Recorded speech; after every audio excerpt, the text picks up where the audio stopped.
Voice Radio 103.0 FM. Bien, Benoît en ligne là. Bon, Benoît, tu peux prendre déjà le relais parce que là, je voulais simplement faire la mise au point. Ouais. Donc, Oui. c'est un peu ça. Bon, tu peux faire la mise au point, il n'y a pas de problème. Alors, je te laisse le micro et puis Tambe va intervenir après.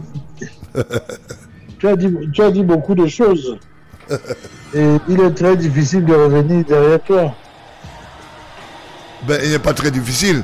Tu as des avis à donner aussi. Je dis bonjour aux auditeurs de la radio. Je dis bonjour à Ateba, l'illustre Ateba et ses amis. Je dis un bonjour à ses amis. Alors, pour revenir au discours du président du JICAM, qui m'a donné envie d'aller lui acheter un paquet de mouchoirs, tellement il a versé les larmes auprès du président Macron, à tel point que je me demande si le président du JICAM connaît le JICAM. Le rôle du JICAM, est-ce qu'il ne mélange pas tout? Le privé, le public, la diplomatie.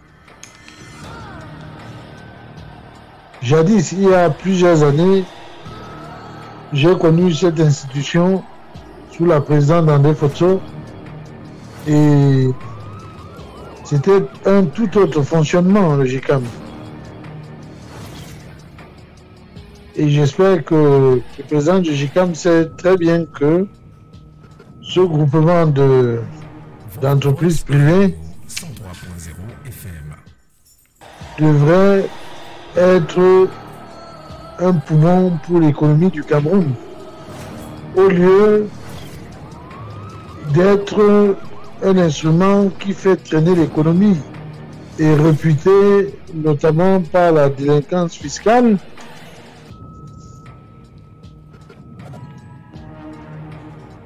Il faut faire un débat sur le fonctionnement de l'État et les ressources de l'État. Quand un État ne peut pas percevoir les recettes fiscales des entreprises, c'est un énorme trou pour les finances publiques. Ajoutez à cela les prédateurs. C'est une catastrophe pour la République. Et quand le JICAM, le président du JICAM, vient pleurer devant le président français, alors c'est le Cameroun qui a la tête à l'envers. On se demande qu'est-ce qui se passe. Qu'est-ce qui se passe dans la tête de ces gens-là? Est-ce que parce qu'ils n'ont pas fait d'efforts pour bâtir des entreprises où ils sont à la tête et ils ont profité des finances publiques pour se développer, qu'ils ne se rendent pas compte de la mesure du désastre qu'un tel comportement peut engendrer? Je vois mal le président du MEDEF français venir pleurer devant le président de la République en demandant les perfusions. Donc, si le président du JICAM est atteint du paludisme, je ne pense pas que c'est M. Macron qui va le soigner. Il ferait mieux de dynamiser les entreprises dont il a la présidence pour qu'elles participent au développement de l'économie camerounaise, notamment en établissant des vrais bilans et payer des impôts, en reversant la TVA, parce que les gens, suivant l'idée reçue sur la TVA, si les entreprises ne payent pas la TVA, ils ont l'obligation de la reverser pour partie.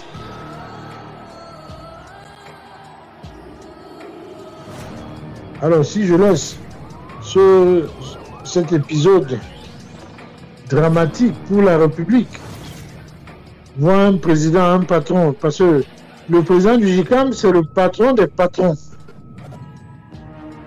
Voir le patron des patrons, avoir une voix tremblotante, qui cherche ses mots, qui n'avait rien à dire visiblement et qui sort beaucoup d'ineptie au tel point que je crois que M. Macron s'est demandé est-ce que c'est le président du JICAM. Vous savez, monsieur qui a été placé pour faire semblant. Quelle honte pour notre beau pays. On mérite mieux que ça. Le Cameroun a des talents. Mais ce JICAM est devenu une association particulière de prédateurs. C'est un drame pour le Cameroun. Maintenant, je vais sauter sur le grand événement tant annoncé des prédateurs, des voleurs, des voyous à bord de l'avion présidentiel du président de la République française. Ces fameux personnages de Télésud, parce que je ne peux pas les appeler des journalistes. Jusqu'à preuve le contraire, je ne connais pas les journalistes de Télésud.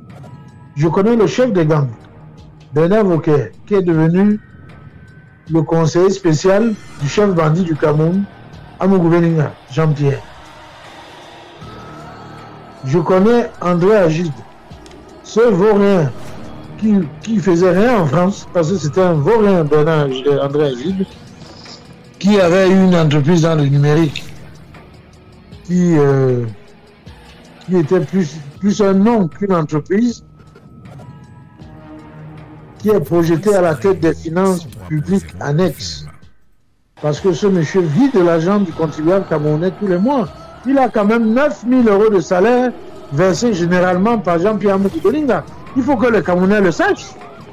C'est l'argent public du contribuable camerounais qui est donné à ce vaurien. Alors c'est vrai que sur certaines photos, ils se changent des chaussures. Je ne sais pas s'ils dorment sur le même lit. Je ne sais pas comment ils font pour avoir le pied gauche de l'un sur l'autre. Mais bon, est-ce que c'est ça qui justifie les 9 000 € versés à ce monsieur, à ce vaurien, alors que le petit perroquet de la chaîne Vision, machin là, je ne sais pas s'il gagne 300 000 francs CFA, vous voyez un peu le fossé, alors qu'il fait plus de travail que cet individu-là. Et il est payé par les finances publiques. Motazé, vous n'avez pas honte. Les entreprises sont mortes pendant la crise du Covid. Vous prélevez dans les caisses publiques pour donner aux minables. J'ai vu un journal qui a titré « Les anciens de TF1 qui touchent paisiblement une retraite venant des économies africaines. » Quelle honte, lui, Paul Motazé. Vous êtes un criminel. Parce que, savez-vous, dans les cantines, il y a des gens qui meurent parce qu'ils n'ont pas d'argent pour se faire soigner. C'est de service public. À l'hôpital général, beaucoup meurent parce qu'ils n'ont pas d'argent pour se faire soigner. Et vous pillez les caisses de l'État pour offrir l'argent aux vauriens. Pour dire, il a acheté la télé chez les Blancs. 103.0 FM. Quel complexe d'infériorité, monsieur le ministre. Et vous tenez les finances publiques de notre pays. Votre place est en prison, monsieur Motazé. Vous êtes un danger pour la société camerounaise. Vous êtes un danger pour la nation camerounaise. Vous êtes un criminel pour le Cameroun. D'abord, c'est pour ça qu'on appelle crime économique. Vous ne pouvez pas, le rôle d'un ministre de l'État, d'un ministre des Finances, dans une république, c'est de rendre dynamiques les comptes publics. Ce qui permet d'assurer les services publics dans le transport, dans l'électricité, le logement, la santé, l'éducation. Et vous prélevez ces montants pour aller les jeter à la poubelle. C'est un crime. C'est un crime contre l'humanité. Vous envoyez nos enfants à la Méditerranée mourir. Monsieur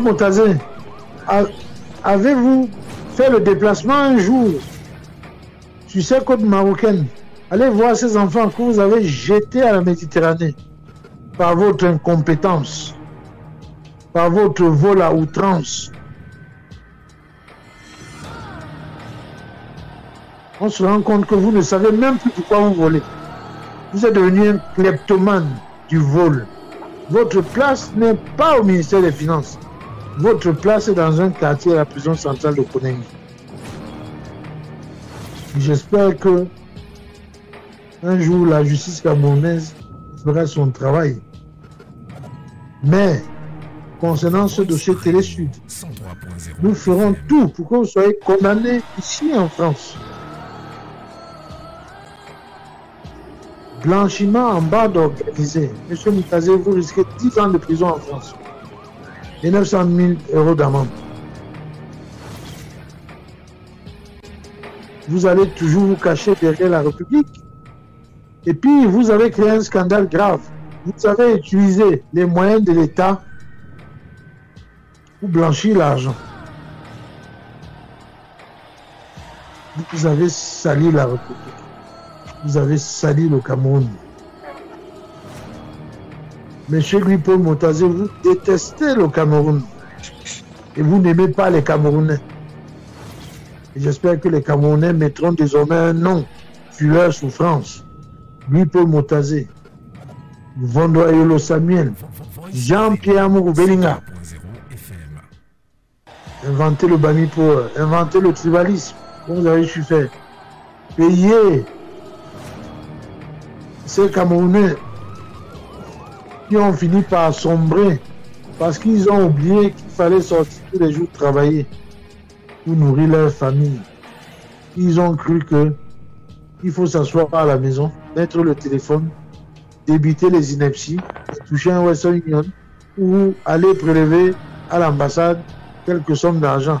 À tel point que vous avez organisé le casse de l'ambassade.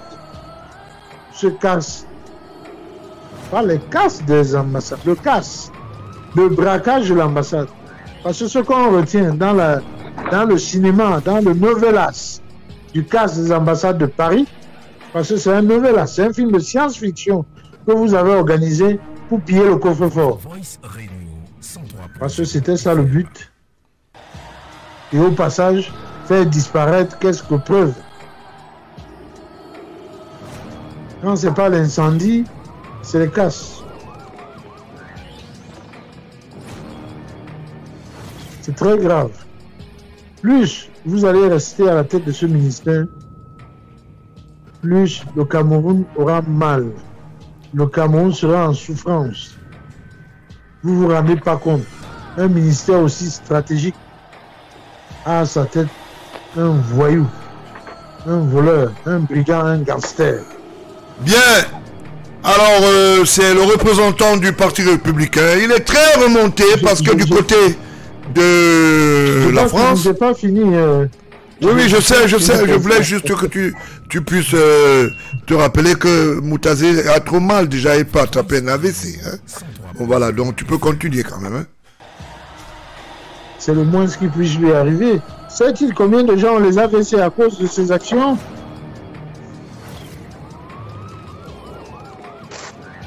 Que Moutazé ait fait un tour dans les hôpitaux du Cameroun, que Moutazé ait fait un tour dans les écoles du Cameroun, où des élèves sont jetés dans la rue parce que les parents ne peuvent pas payer la scolarité qu'on leur demande. Monsieur Moutazé a transformé les agents de l'État de l'éducation nationale dans les lycées, il les a transformés en commerçants. Ils sont obligés de vendre les épreuves, de vendre des notes pour pouvoir vivre. Parce que Moutazé envoie son argent aux Vauriens de l'autre côté de la Méditerranée. Quand j'étais à l'école au Cameroun, elle était gratuite. L'école publique, l'école de la République. C'est ça, les services publics, monsieur Moutazé. Au lieu de faire rentrer dans l'argent dans les caisses de l'État, vous en faites sortir de façon frauduleuse. Et vous vous arrêtez pas là. Vous rendez service à vos amis voleurs. Vous leur donnez même vous leur facilitez même la tâche de ne pas payer. Parce que depuis que un monsieur de la place de Yaoundé s'est vanté, pour ne pas le citer, Jean-Pierre Moukbelinga, dans les journaux, qui vient de faire un chèque à l'État. Ah, il était temps, mais ce n'est pas suffisant. Vous avez volé 900 milliards. Vous ne pouvez pas payer 30. Alors quand vous faites un chèque d'1,5, vous criez sur tous les toits. Mais je vous comprends. Vous êtes un pauvre type parce que vous n'avez rien. Quand ils volent 2 milliards, ils vous donnent 200 millions. Et quand vous êtes généreux, vous donnez 10 millions à gauche et à droite. À la fin, il ne vous reste rien. Vous êtes obligé de recommencer les casses. Voilà comment vous vivez, M. Amougou Beninga. Nous avons tout. Vos relevés de compte, ça ne ressemble à rien. Vous êtes un pauvre type. Vous êtes pauvre d'esprit.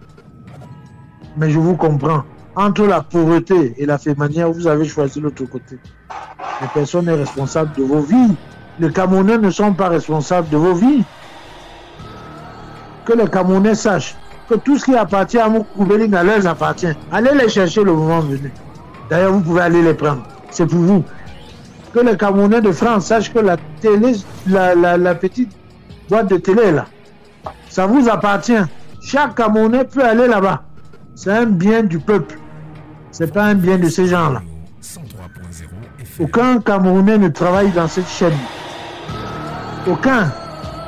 Pourtant, c'est l'argent du contribuable camerounais. Et il faut voir le montant des salaires. 500 000 € annuels pour cette petite chaîne en termes de salaire. On avoisine avec les charges sociales de millions d'euros. Amougou Beninga, vous êtes malade, c'est la maladie mentale. Et vous êtes fiers. Vous êtes fiers, vos guignols passent à la télé. Ils sont fiers. Et plus grave, vous prenez le nom du fils du chef de l'État, vous mettez devant.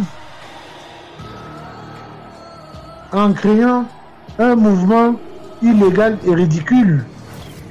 À tel point que, pour moi, ce mouvement franquiste est un mouvement très dangereux qui peut porter atteinte à la sûreté de l'État.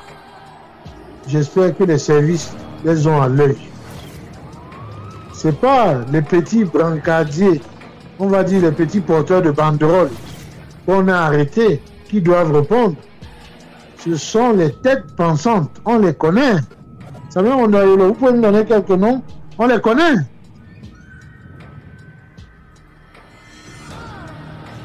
Quelle honte! Vous avez tenté d'humilier le président de la République.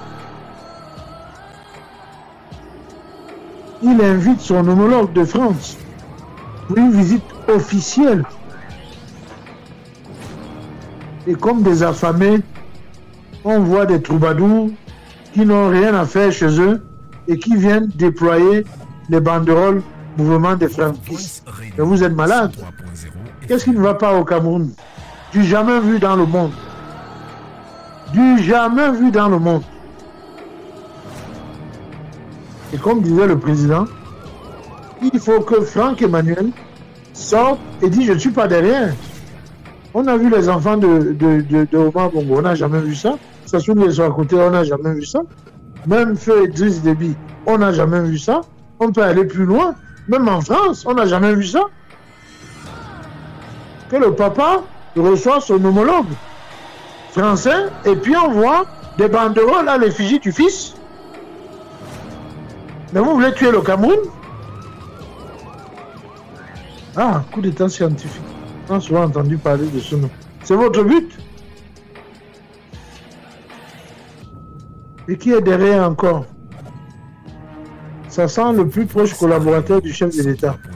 Vous avez été nommé pour mettre l'État à genoux, M. Mondoayolo Samuel. Si vous voulez être président du Cameroun, venez affronter le suffrage universel, M. Mondoayolo. C'est quoi votre parti? Vous êtes membre du RDPC.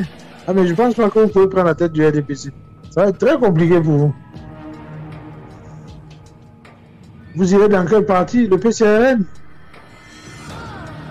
Attention, le PCRN, c'est son ami, il se donne des accolades souvent, hein, dans les lieux publics. Ah, D'accord. L'agité du PCN qu'on appelle qui voyage en avion avec les billets de l'avion volé.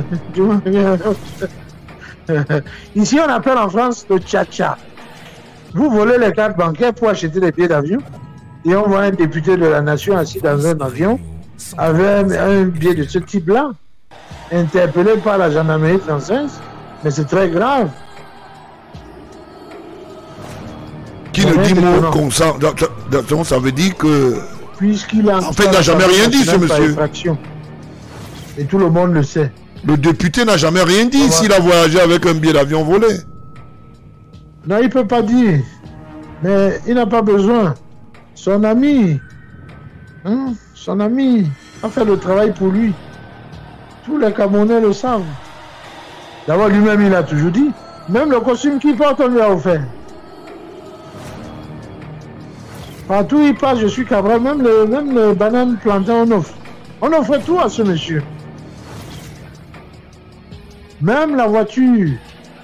Monsieur Cabral Libi, ça s'appelle abus de bien social.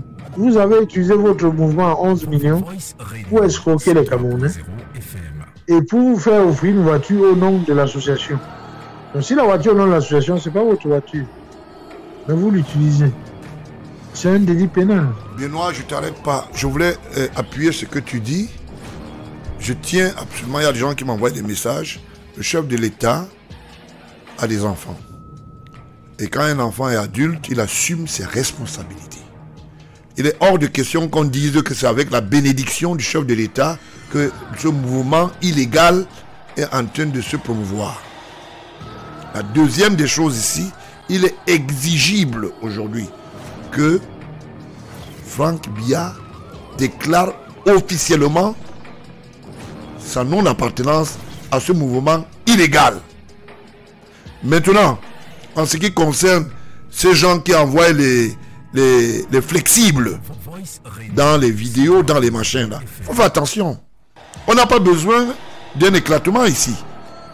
Vous dites des choses, je vous dis et je vous donne cette information. Et je sais d'où elle sort. Le président Macron est surpris de voir une légende pareille. Où on dit que quelqu'un est venu installer quelqu'un. Qu'il est venu installer l'héritier politique du chef de l'État, Paul Biya. Cessez de mettre en mal le système du renouveau. Et au beau-fils, au beau-frère, d'Ayolo qui est un expert, le frère de Sylvie Sono, épouse Ayolo, qui reste seulement en Thaïlande. Il va revenir un jour, même si l'avion passe par le haut là. Il verra. C'est voilà ce que je voulais appuyer. Donc ces gens ne se rendent pas compte qu'ils peuvent créer même un grave incident diplomatique. Parce qu'au-delà du Cameroun, c'est cette image de la France-Afrique qu'on veut gommer, qu'on voulait remettre sur le tapis. Monsieur Macron, président du Cameroun, a décidé que maintenant c'est fini pour le père, on va mettre le fils. Et ça vient de qui? Monsieur Ayolo, est-ce que vous pouvez me dire de qui ça vient? Vous n'avez pas honte? Votre rôle de chef de cabinet. Mais il faut même courir. Il y a une nouvelle maintenant qui fait courir. On les a reçus pendant 4 heures de temps. Le président de la République française descend de l'avion. Le premier ministre l'accompagne avec toutes les armoiries de l'État. Il joint le président, il joint dans cette compagnie le chef du protocole d'État. Alors, on voit deux messieurs qui sont arrivés, ils font 4 heures de temps au Hilton. Mais vous dites même souvent bonne chose à qui? Alors, non, ce n'est pas ça. On a reçu les gens à l'Élysée. Donc, vous voyez à l'Élysée en France. Quand vous arrivez ici dans la nuit, vous allez causer pour 4 heures de temps. Après, ce n'est plus ça. C'est des salutations qui sont simplement faites à l'endroit de quelqu'un que vous estimez que vous interprétez. Vous ne pouvez pas déstabiliser le régime de Paul Biya comme ça. On vous voit venir. Quand vous êtes à la dernière sémence, on vous voit venir. Voilà. Sur cette photo, vous voyez bien Je crois que c'est l'un des jumeaux qui est à côté. Et je crois que le président Macron a dû les saluer aussi, mais il fallait faire des photos. Mais comme c'est braqueur des finances publiques, parce qu'on a vu une chaîne dont l'un des journalistes sur sa page Facebook était très fier de plaquer cette photo. Ces journalistes m'ont dit encore, on retrouve devant le palais. Qu'est-ce qu'ils font là-bas? Avec les petits sacs de cadeaux qu'ils ne peuvent même pas cacher. Je ne sais pas s'ils ont volé ça à l'intérieur du palais ou bien si on leur a remis. Et ils sont fiers. Ils sont fiers de vouloir créer le désordre au Cameroun. Et ils sont fiers. Heureusement que le peuple camerounais est intelligent. Et fort. Amougou Belinga et sa bande. C'est la fin. Vous ne pouvez pas le punir au Cameroun. Benoît, on ira jusqu'au bout.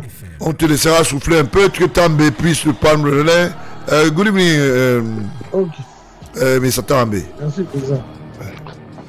Bonjour, président. Good evening, président. Yeah, good evening. Sorry about... Bon, ok. Okay. Sorry Bonsoir, about... président. Okay. Bonsoir à tous les gens. Voilà. Bonsoir à Teba.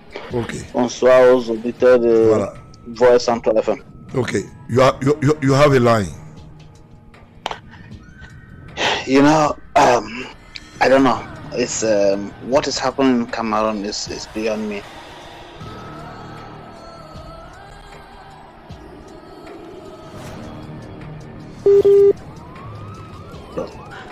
Because I'll first of all talk about the speech by the president of GCAM or whatever they call him, call that association. I don't think that was an appropriate place for such a speech, which I think Bernal has also dwelled on it. I don't want to say much about it because it's giving it popularity from algorithm. Like it's a very negative speech, and this goes to tell you what I've been saying from the past. That I think I made it again last week. Not last week, on Sunday. That it is more about some unscrupulous individuals trying to push the head of state out of power. That's what is happening. They are using every trick to discredit his government and why he's put in place to help make Cameroon an emerging economy. And they will not stop. They will keep fighting, pushing away. That's been the plan. They'll have to discredit him from all angles. Because I also saw on social media, somebody was talking about the head of state has chosen his successor, and people, if they come to Yaoundé to do anything or whatever plans they have to come and protest in Yaoundé, the successor has got the military, has got backings of the LECAM, has got the backing. So you want to tell me that Cameroon has got a democracy?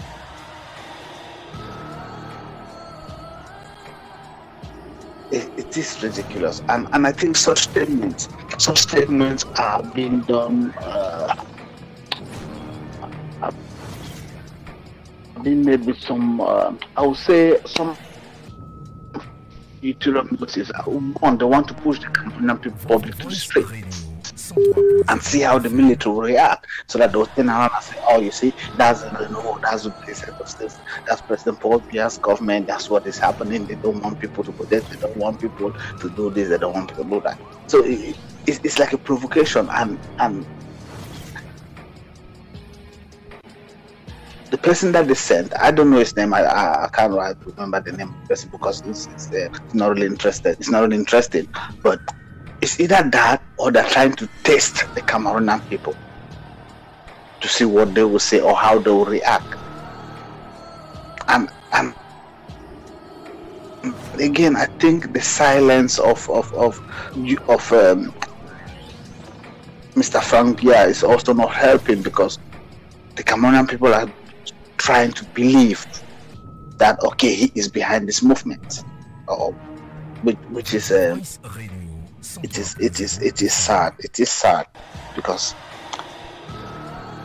to be honest, Cameroon as a country is falling below all standards because so many Cameroonians have made greed their religion. They've made greed their creed. But I believe with the help of the Republican Party and the job that you're doing,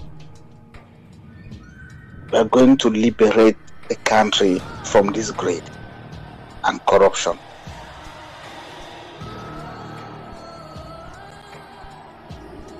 You know, the charges of corruption is that it spares no one. It doesn't even spare the unborn.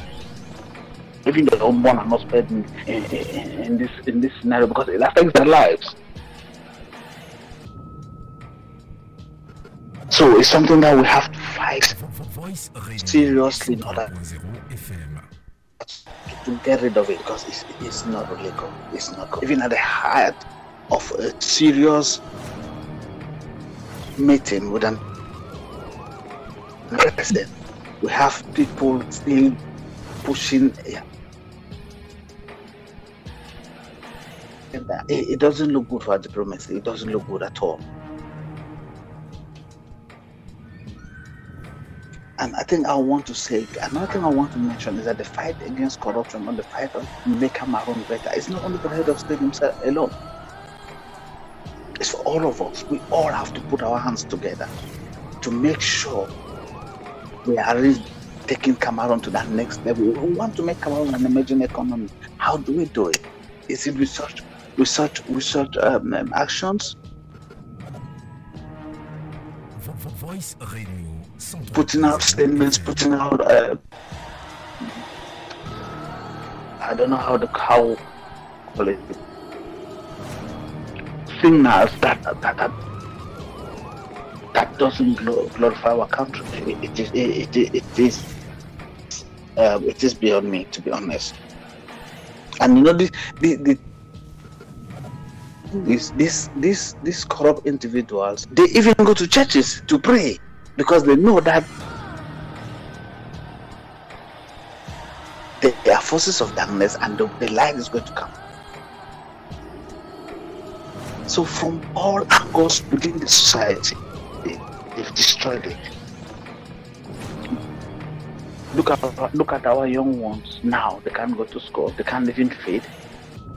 Look, they sold them a fake project in the southwest and northwest regions. Look at those regions. But they stand up.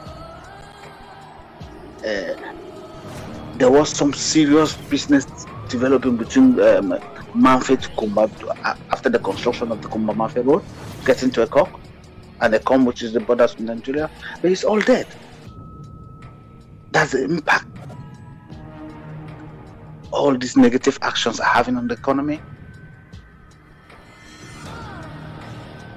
And these people are still carrying on just because they don't want the President of the Republic to stay in power. If you want to get rid of him, then come out from civilian, form your own political formation and challenge him during the election.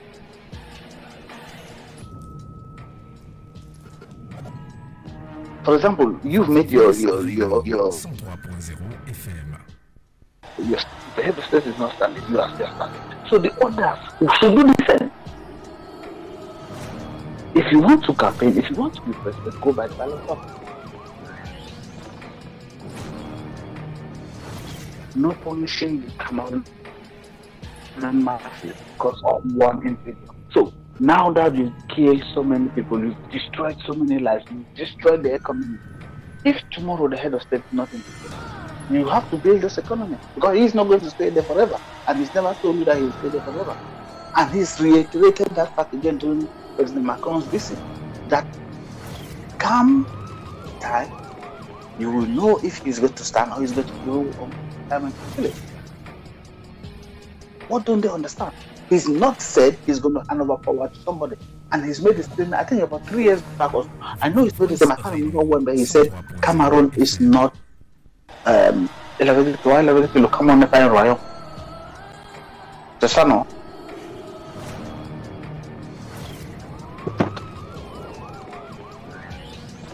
head of state has said that it is made it clear. So if you want to rule, if you want to be the president, bring your project to the Cameroonian people that this is what I have for you if you elect me, rather than sabotaging the work that he's doing. I made a statement again on Sunday, and I will still say it again. We are very lucky as a nation to have President Obi as president. We are very lucky. Because from the day he took power in 1982 till today, all those around him have got a different agenda from him. He's been struggling to take Cameroon to the next level, but those that have been pointed as his closest collaborators have been struggling to get rid of him and take over position, irrespective of whoever has been there. I don't want to call names, but we know at one time there was a G11 at one. So there's always some kind of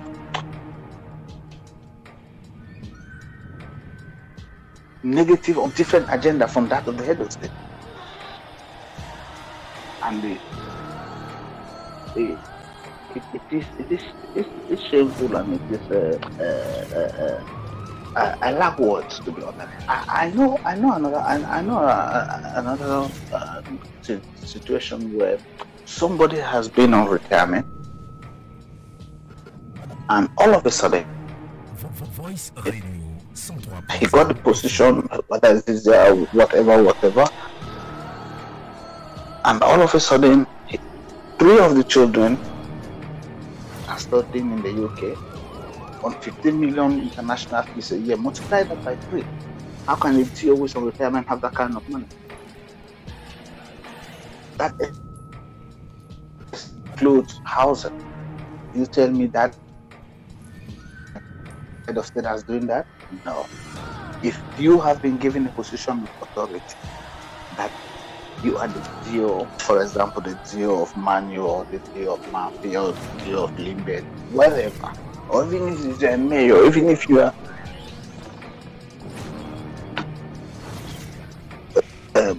tax collector, you have a duty to make Cameroon better. Voice Radio 103.0 FM. You have a duty to make Cameroon better. We all have that responsibility to make Cameroon better. You don't have to wait there or to come to Limbe and go to the US office or the SD office to sign documents that have been deposited there for weeks and months.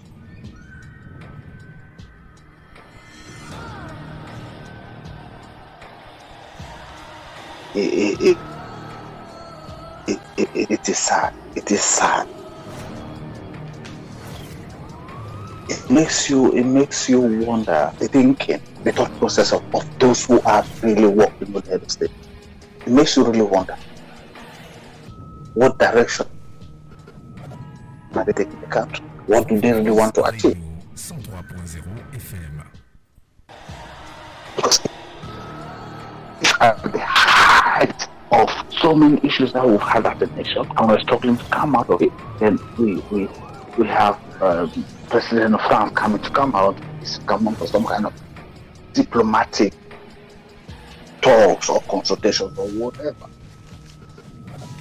And instead of portraying a better image of the country, we are still in this our dirty tricks of, if not using a certain movement, then sending somebody as the head of whether it's a private sector, entrepreneurs or whatever, to come and beg as if deliver some negative thoughts, negative vibrations from Cameroon to France, because what is happening is he did it deliberately to tell the French that, look, we are suffering, we are dying, we don't have anything, and you have to come and give us blood. But the question I want to ask when he was making his speech, how much taxes has he collected from next year? How much taxes has he collected from Dangote Corporation. How much taxes has he collected, or has Nestle paid to come out? That is the question we should be asking.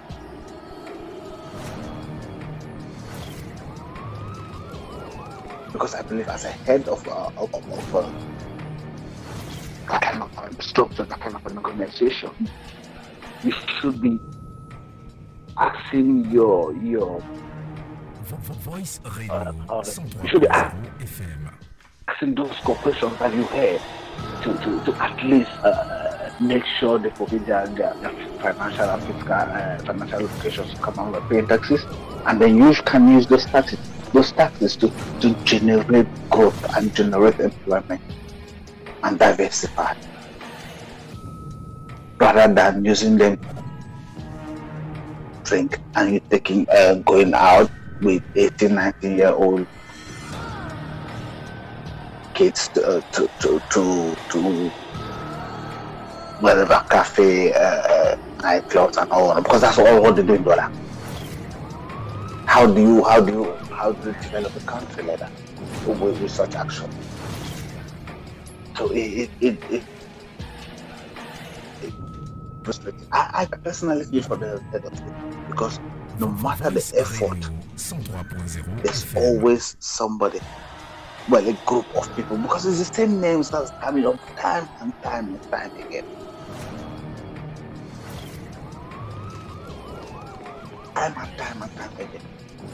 And I will also want in this scenario, I want to appreciate the effort of Minister that he did well, because I think it was on Sunday when we had this call and you were crying and shouting about this issue. How come the head of state has been the president of our state, the banderola has there somebody else's picture? Thank God he reacted, and he reacted swiftly. I think I would say c'est ça qu'on fait. It's just very little effort that we need to make Cameroon better.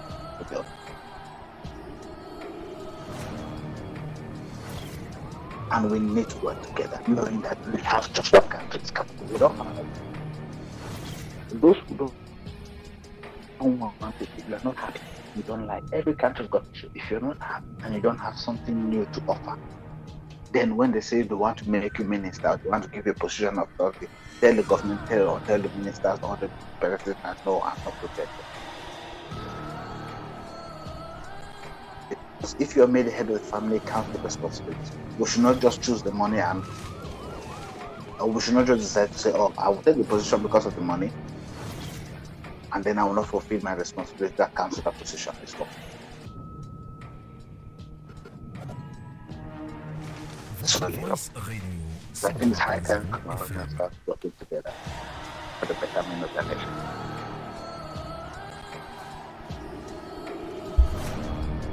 Okay, Tambe. What's wrong? What's wrong? Yeah, President. What's wrong? What's wrong? My problem is this.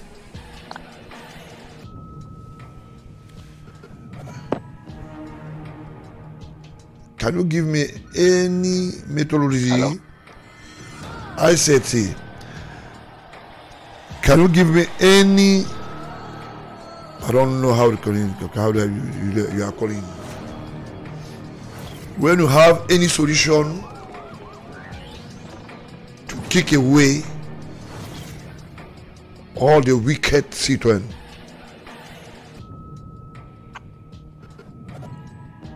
You understand me? Yeah, yes. You have the solution. I have the solution.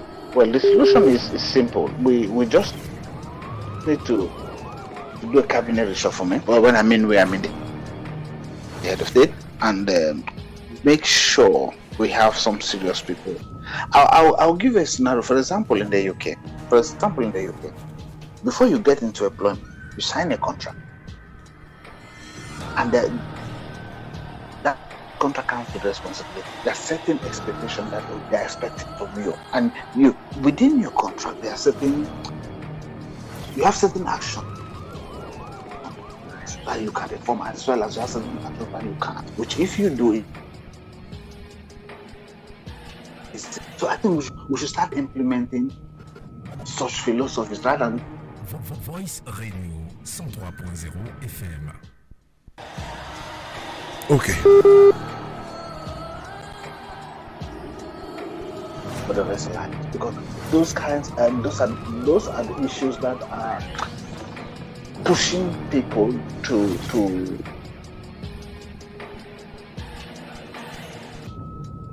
against the state.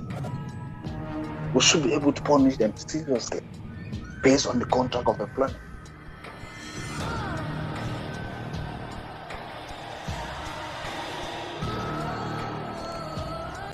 Bien.